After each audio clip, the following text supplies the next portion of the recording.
কারণ national Democratic party এনডিপির প্রতিষ্ঠাতা মহাসচিব শহীদ সালাউদ্দিন কাদের চৌধুরীর স্মৃতি যখন আমাদের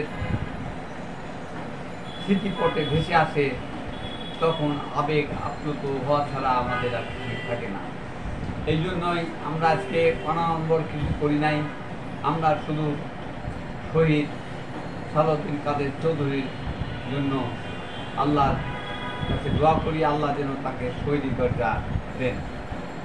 কারণ ওনার বিরুদ্ধে যে অন্যায় অত্যাচার করা হয়েছে, যে ক্যাঙ্গারু কোর্ট বলে পরিচিত ছিল, সেই কোর্টের মাধ্যমে তাকে ফাঁসির কাস্টে ঝুলিয়ে হত্যা করা হয়েছে।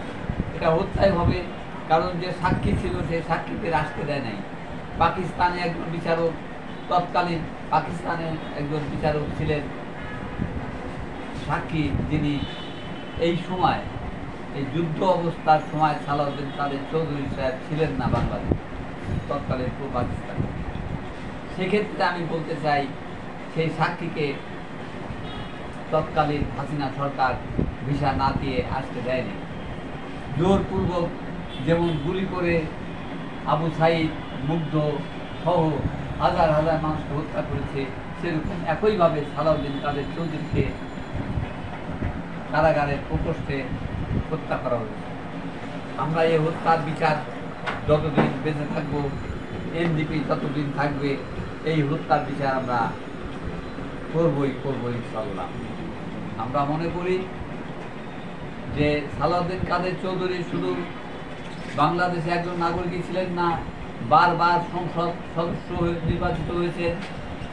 তাছাড়াও উনি ওআইসির সেক্রেটারি জেনারেল পদে প্রতিদ্বন্দ্বিতা করেছিলেন। তাই আমরা মনে করি উনার মতো একজন লোককে হত্যা করে শেখ হাসিনা যে অপরাধ করেছে, সেই অপরাধের শাস্তি তাকে পেতেই হবে। আমি এই প্রসঙ্গে বর্তমান অন্তর্বর্তীকালীন সরকার প্রধানের কাছে আহ্বান জানাবো, আমরা আপনার কাছে কিছুই চাই না, আমরা একটাই চাই, ন্যায় বিচার প্রতিষ্ঠা করব।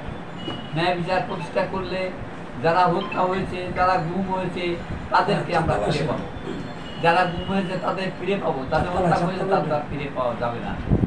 তাই আমরা মনে করি যে আপনারা আসুন, আমরা সবাই একত্রভাবে একত্রিত হয়ে দেশ জাতি গঠনের জন্য আমরা এগিয়ে যাব। আরেকটা কথা আমি বলতে চাই, এখানে সালাউদ্দিন কাদের চৌধুরী শুধু নয়, আরো অনেক বিরোধী দলের নেতাকে হত্যা করা হয়েছে ফাঁসি মঞ্চর নামে। তাই আমরা সবার হত্যার বিচার চাই। বিশেষ করে এই দেশপ্রেমিক একজন নাগরিক সালাউদ্দিন কাদের চৌধুরী, ওনার হত্যার বিচার চাই শুধু না, চাইবই। আমাদের পিছিয়ে ফেরার কোনো সুযোগ নাই।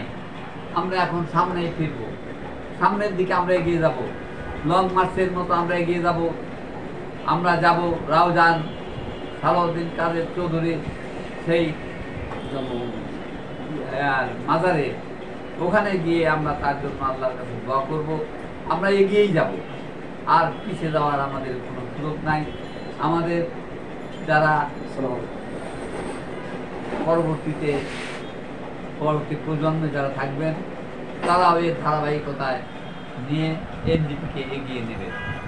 আমি বলতে চাই, আর কেউ যেন এরকম হত্যা গুম না হয়।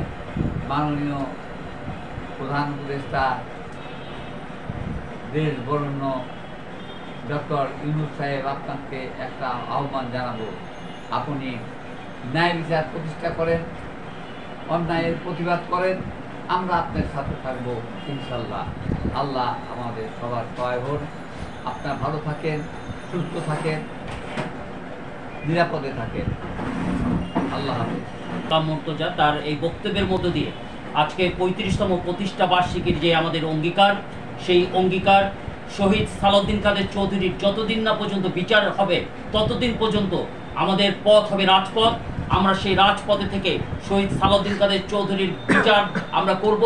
ইনশাআল্লাহ এনডিপি রাজপথে থাকবে, দেখা হবে রাজপথে, কথা হবে স্লোগানে, কথা বলে এনডিপির আজকে 35তম প্রতিষ্ঠা বার্ষিকীতে যারা অংশগ্রহণ করেছে এবং ঢাকা সহ অন্যান্য জেলায় যারা কর্মসূচি পালন করেছে সবাইকে ধন্যবাদ জানিয়ে সভাপতির অনুমতিক্রমে আমাদের সবার কাজ এখানেই আনুষ্ঠানিকভাবে সমাপ্ত ঘোষণা করলাম।